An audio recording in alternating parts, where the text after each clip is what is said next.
Welcome to episode 18 of the Brokers and Booze podcast. I am Nick Sowers with Beach Connection Realty, and we have the brokers here with us. Chris Ward, Eagle Realty. Bill Yates, Sands Realty. And we have a special guest with us. We have Phil Treadwell. I'll let Phil introduce himself. I give you an audience spot. Appreciate you guys having me. I'm the Vice President of Development for Mason McDuffie Mortgage, and I'm the host of the Mortgage Marketing Expert podcast.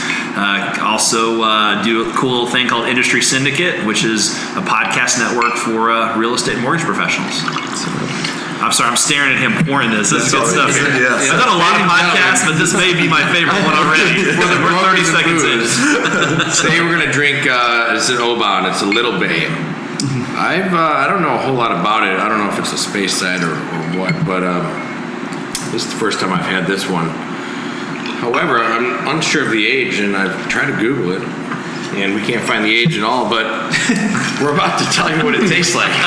Well, we chose Scotch, obviously, because we reached out to Phil, and he said one of his drinks of choice. As we start having more guests on the show, it's probably courteous of us to reach out and say, what's your drink of choice that we have as a first part of the show and that kind of stuff. So you said Scotch, you're a Scotch drinker. Have you ever had Oban? I have not. This is a Scotch I haven't had. I'm looking forward to it. I typically try a lot of different single malts whenever I go places, but I'm kind of a creature of habit, so I'm looking forward to this. So you want to cheers, boys? Yeah, cheers. Taste your nose.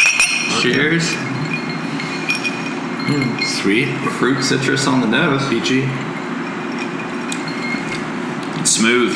Yeah, that's better than a lot of other scotches. Super smooth. We had a scotch a couple months ago that is super smoky and almost like smoked fish, salmon. This isn't smoky at all, I don't think. Yeah, and it's a lot of it has to do, just in my limited knowledge when it comes to scotches, obviously the type of barrel that it's aged in, and a lot of the fine oak and sherry oak have a real smooth taste like this. So I'd be curious to hear more about this. Oh, Mr. Bill, you pulled up the tasting notes. What you got? He's reading. He's reading. I was trying to see if it said what kind of a barrel it's in. Does it? It does not, but kind of a nutty, kind of it's a smooth finish. It's kind of more of a fruity finish. It says oak cases. You can tell we all drink a ton of Or scotch. oak cask. Oak cask. Sorry, I'm just It's much easier when we talk about something we've all indulged in. So yeah. So what's the difference between single and double malt? Well, so a single malt is just the malt that's used to make the scotch. There's just one of them. If it's not a single malt, it'll be a blend. Oh, okay. And so they'll do multiple scotches and blend it together. So Macallan, Balvenie, Oban are a lot of single malts. But Johnny Walker, for example, or Dewar's, those are blends. Uh-huh. So they take multiple different scotches and blend them together to get kind of a taste consistency. So Single malt ranked above. Usually higher. Typically, it's a higher quality. Yeah, it's a more expensive Scotch. Some of the blends, I don't want to say the word muddy, but it kind of muddies the taste. You kind of get an earthy taste as opposed to here where you get some fruits and you get some bright flavors out of it. I know a lot of really high quality Scotches that are single malts that have been aged out will kind of have a buttery taste to them. Or then you talk about the smoky, like a Johnny Walker Blue. Right. It's a blend, but it's a blend of different single malts. One of the blends, and that's the one called Cardew. That's one of my favorites. But you get kind of that smoky. That's what we did. It was a blue, weren't we? On a couple we did episodes back. blue a couple backs. But similar to bourbon, where it's distilled in Kentucky, Scotch is distilled in Scotland, right? And everything else is called whiskey. Yeah. So it says it does spend extra time in small oak cases, so some of that for the deep smoothness and richness of flavor. But they said they rest their stills between batches. So interesting. So dry them out. I guess I don't know. It's definitely front with orange, cherry, it's very citrus on the very front and palate and nose, but Floral. still tastes like a whiskey Scotch on the back. As soon as it gets back in the I'm looking at the bottle. It's owned by Diageo. So Diageo is one of the biggest alcohol producers in the world. Obviously, they have like Smirnoff Vodka, Bullet, Don Julio. All those are Diageo brands. And but no, there's also it's something I want to spend more time. My brother actually got me into Scotch, and I unfortunately have enough hobbies between podcasting and traveling and work and whatnot that I've not spent a lot of time doing a lot of research. But that's definitely a trip I want to spend is to go to Scotland, and there's the Highlands and these different areas where the type of grain and the type of oak that they have is very dependent on how the Scotch turns out. So appreciate you guys letting me try another this good stuff. Yeah. Bill, do you have a retail on this? Around 90. Around 90. Yeah. 86 proof, $90. Total wine. Oban, if you want to send some more for us to try. Yeah. Do it. You do your thing. Send it to Dallas. P.O. Box. If you need the address, philtreadwell.com. Phil's message me. Sponsorships on the podcast. Phil, why don't you go ahead and tell us a little bit about how you got into mortgage or industry, what you got going on now? Yeah. So it's interesting. I got in the business off of a newspaper ad. Out of college, I worked at a Blockbuster Video, which was one of the funnest jobs I've ever had. I would still be working there if they hadn't gone out of business. And I also did some corporate sales stuff, and I answered a newspaper ad of someone that was looking for sales and management experience. And ended up being a mortgage company, and I went in for an interview, and a 30-minute interview lasted about 3 hours with the owner of the company. And he at the time, it was funny, he said, if you decide to go ahead and get in the industry, you're going to look back at this conversation and cuss me, because once you get in the mortgage business, it's really tough to get out of it. And so that's held true for me, and I've been doing it 15, almost 16 years. Yep. So. And Phil, did I hear a story earlier that your boss once told you that you don't have to cuss and drink a lot, but you definitely have to prepare yourself to hang around people that do? Yeah, totally. So he said that, and so now whenever I hire new employees, I tell them, listen, you don't have to cuss and you don't have to drink. You just have to be okay being around a lot of people who do, because you'll get people from pharmacists, or you get people that work in corporate world, and they come in our industry, and we work hard, but we play hard too. And as I'm finding out, that corresponds to the real estate side of things too. So cheers. Yeah. I was gonna say, you don't have to, unless you come on Brokers and Booze, but we haven't had a guest who doesn't drink. Yeah. That might be something we have to figure out at some point. I was going to mess with you guys after you invited me to come, and we were making plans, and you asked, what type of spirit or booze that I liked.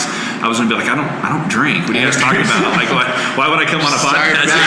The closest we came was a seltzer, like that, to like butt drinking. Except, actually, it might have been some great banner had you done that, because now that I think back about it, I was like, whether it be at Agent 2021 or when we saw you in Charlotte, I'm pretty sure he intended a happy hour that we put on. We did, yeah. So we would have had to research that. So I met Phil for the first time in person at Agent 2021 conference by Gary Vee. We were down in Miami, real estate industry, mortgage industry, insurance industry, and really got to meet you and some of your group and that kind of thing. But what I noticed was, obviously we were all there because we're buying into the fact that the industries are changing, the progression of where we're going and what we need to do to stay successful in mortgage and in real estate is very important to us. But from the mortgage perspective, what are you seeing? What are you talking about? I mean, obviously you travel and speak. What are you talking about branding, marketing from 2020 that we're in and beyond to be successful in mortgage? Yeah, well, I think the industry's changed a lot, especially since when I got in. When I got in, I had 4 days of classroom style training, and I followed my boss around to talk to his realtor referral partners. On Monday morning, he gave me a big box of flyers and said, go talk to agents and tell them to send you business. And I think we've progressed a lot since then, because now what we're talking about is where the consumer attention is. And I call it the Amazonification, if you will, of the world, where in every other vertical they have this technology platform that takes them through a pretty streamlined experience, and it happens very, very quickly. And so when you're talking about the people group in the mortgage industry that's getting the most attention, it's obviously millennials.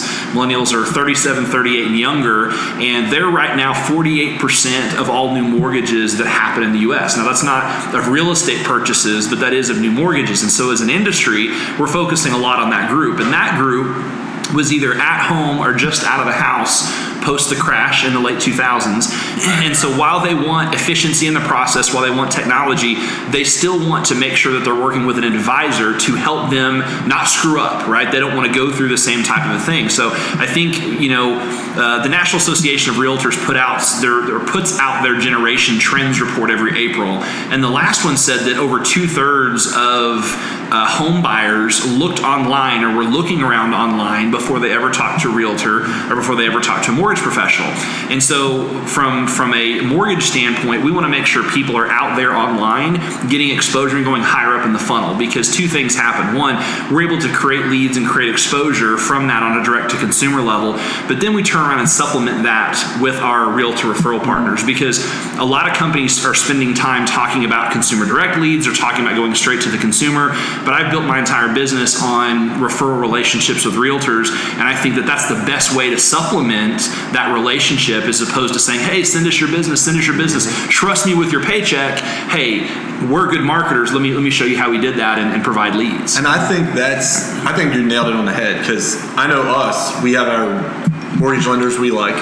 We have other ones that we get that pre-approval and we throw it in the trash can, and basically. We don't really good relationship. Yeah, and so like when I know certain lenders in this town, when I get an offer comes in and it's got that pre-approval letter, I'm like, oh my gosh, that's almost done. Like, I don't have to think about it. There's other ones in town you have no. So I think building that trust with the realtor, bringing that reputation, because you guys, the mortgage lender, may be touching the consumer before the real estate agent. Yeah, and exactly what you were describing. Well, I think building a relationship with a referral partner has a couple of benefits. The first side of it is that when they do get that pre-approval letter, they're trusting that if they say they can get that deal done, they can actually get it done. But the other side of it is when you spend time creating a relationship with anyone, but specifically in this sense with a realtor or real estate professional, you understand the type of business that they have. Are they buying leads to generate? Are they do a lot of community activities? Do they have a team? Are they individual? And whenever you dissect that and understand what type of business they're doing, you're able to figure out what type of value that you can add. Barry Habib said it best, is the way to create more income isn't to create more leads, it's to convert more of the leads that you already have. And so a lot of times that's providing ways to contact those leads. It's big data that's analyzing and waiting for credit triggers or things of that nature. Sometimes, if you have a team that really craves efficiency, something we do with our company is we do a full underwrite without a property. It's called the TBD submission. And so we completely underwrite the borrower's income, assets, all of those types of things. And an underwriter issues them a certificate. It's called the Buyer's Advantage, where it's actually signed by an underwriter. So realtors have the confidence that it's not just the loan officer saying it. And they're able now to make a same as cash offer, where all we need is a contract, appraisal, title, insurance, things of that nature. And it speeds up the process. And in a competitive market like this, it's one more arrow in their quiver. But if you have an agent that's just doing 1 or 2 transactions a month, that may not mean anything to them, where a bigger team that wants efficiency and getting deals through, that might be a bigger selling point. And I'm going to go a little off that topic real quick. Your company obviously taking proactive steps developing that. Do you find that the more that you find more always looking for that next step, like that next something we're doing more? Like, obviously I'm sure you guys have some other stuff in the pipeline that you obviously won't share because it may be a competitive advantage coming up, but have you seen it, I guess, evolve? Yeah, so our company, Mason McDuffie, has been around since 1887, and we got started on the West Coast on the real estate side of things. So we have a long history on mortgage and real estate. But one of the things that I tell people is we're not an old company. We're a company that's seen a lot of cycles and understands disruption and planning ahead for that next cycle. And so right now when we're working with loan officers, we're embracing that personal branding side of things, which is what you're alluding to with Agent 2021 and Engage Marketing with Housing Wire. It's not about creating a separate brand aside from your company. It's about creating ways and outlets to add value to your community or to create relationships with people. And the example I like to use is you could go into Facebook groups about people that drink Scotch or podcasting or triathlons or whatever, and create relationships add value to people in that. And again, earlier when we were talking about we don't know the age of the Scotch, if someone had said, oh, it's an 18-year Scotch, that would have added value to us in that moment. And so it doesn't have to be this complicated, arbitrary thing, but we spend time making sure they understand what are ways you can brand yourself as a person to create attention. Because I say on my podcast all the time, people get tired of me saying it, but I think it's super important that effective marketing is the balance of trust and attention. I can light myself on fire, put it on Facebook, and get all kinds of attention. That doesn't mean I've created any trust that people want to do business with me, but you have really trusted professionals in a lot of markets, but no one knows who they are, so they're still not doing any business. So you've got to balance the two. And so we're very mindful of that with our company. We understood the need for these pre-underwrites and not just saying they've underwritten, but someone that's actually reviewed all of the documents. We've found that there's a need to bring in big data companies and look at pipelines and see what's happening, because Quicken is always the big bad wolf in the mortgage industry, right? We've had instances where someone has applied with us and within 30 minutes has gotten a call from Quicken because they're monitoring those credit triggers. Wow. And so there's companies out there. I did not even know that was happening. Yeah, and so there's a lot of things out there. And so as smaller companies or companies that are focused on relationships and not just big marketing and call centers, we've got to add some of those things in there. And so again, it's about the relationship with the referral partner, but the same way we try to customize what that looks like for a realtor, we try to customize that with a loan officer. They have different markets, they have different strengths and weaknesses, and so the type of technology or the support staff we put around them is going to be different depending on what type of referral partners they're working with and what their market is. Gotcha.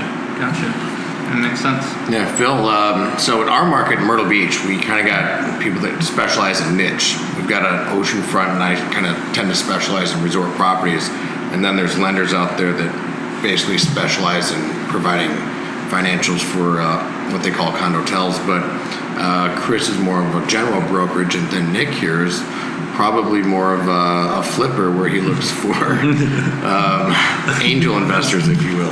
When those are three different types of financing. Absolutely. Yeah. So, would you suggest coming in as a loan officer trying to find a niche and what you're good at, or just kind of hit it with a shotgun approach? No, so my career has been a little bit of both, but what I advise is there's a term that they said at Agent 2021, there are riches and niches, right?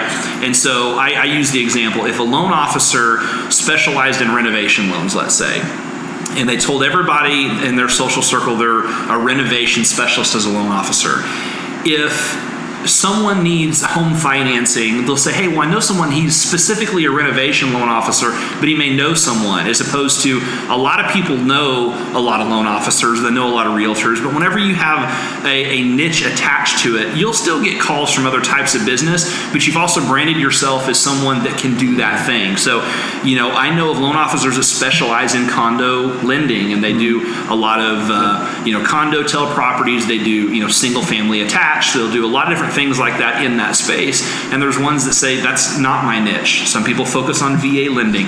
I think it's important to find a niche, but it doesn't necessarily have to be in the type of lending you do. Maybe it's the geographic location. Hey, listen, I'm a Myrtle Beach focused lender. I own all the types of property in that Myrtle Beach, where you still have a shotgun approach, but you've niched down locally. So we see that, and probably. And it's interesting, your whole example you brought up where they might call you a renovation specialist and then get referred out, because I think us as experienced brokers can say one of our frustrations in the real estate industry is when you have real estate agents that don't know the product that they're representing the buyer on. Yeah. And then you as the listing agent or on the other side, you get caught in a lot of situations where you're having to teach that agent because they don't know the product they're doing, where they probably would have been better had they just referred it out. Yeah. And learned later, went and actually learned the old-fashioned way, which is to study something without just.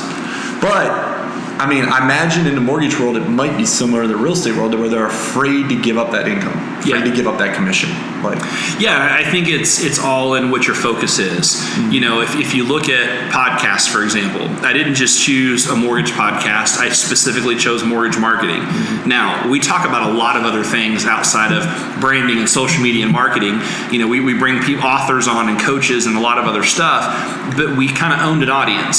Same with brokers and booze. That's a super niche, right? The cool thing is that you attract a broader audience because you're niche. And it sounds counterintuitive, but if I just had a marketing podcast or a mortgage podcast, people may not have listened. If you just did one for real estate or just one about booze, you may not have had the following that you have. It's whenever you niche down, for some reason that attracts people to it because they feel like they can make a decision, do I like it or do I not? Right. And, you know, again, it makes it easier for people to refer of, hey, you like Scotch, listen to this Brokers and Booze podcast, or you like real estate, hey, you check this out. That's the cool thing about when you niche down is you think you're limiting your market, but you're actually creating the opportunity to be spread out more. Yeah, makes sense. I've had that happen already. Yeah. I've had people. I have friends that only listen to the first half of our podcast because it's like, Or the second half. Or the second half. But I've had friends that originally start listening to the first half, and then all of a sudden they're asking me a question about something we discussed, real estate wise, or business wise, or mortgage wise, and I'm like, ooh, that means they're listening a little beyond what they're telling me. Sure. Like, Makes sense. So- Well, to get you out on this, I had a final question, and I don't know if you have an answer for it, so I'll be interested to hear. What's kind of, you do speak, so you talk, I'm assuming, with, and you recruit, so you talk with new people getting into the mortgage industry or people coming over from another company, that kind of stuff. Yeah. Just, it's 2020, what's just a summary statement that you tell and kind of leave, you know, people coming into the mortgage industry with, like right now, like what do they need to be doing? As far as people that I'm recruiting? Yeah, like what's the thing that every mortgage lender should understand about where the market's at, where the industry's at, and what they need to be doing, like specifically marketing wise. brand marketing, I think they both go together though, and I think that the statement that I would make to them, just kind of off the cuff, is that if you're not focusing on creating a personal brand and influencing your local market and social circle, you're going to lose. Because when you talk about national brands, even outside of our industry, whether that's a Nike or a Coca-Cola or whatever, the biggest challenge they're having right now is having a person represent them, because it's just this arbitrary brand and there's no loyalty. Where if you're in the mortgage and real estate space, if you will own a personal brand, meaning, and I'll use me as an example, I'm a mortgage professional with Mason McDuffie. I'm a podcaster. I have a podcast network. I have kids. You know, I have all of these buckets that I feel, these communities of people. But all of those people in each community know about the other parts of me.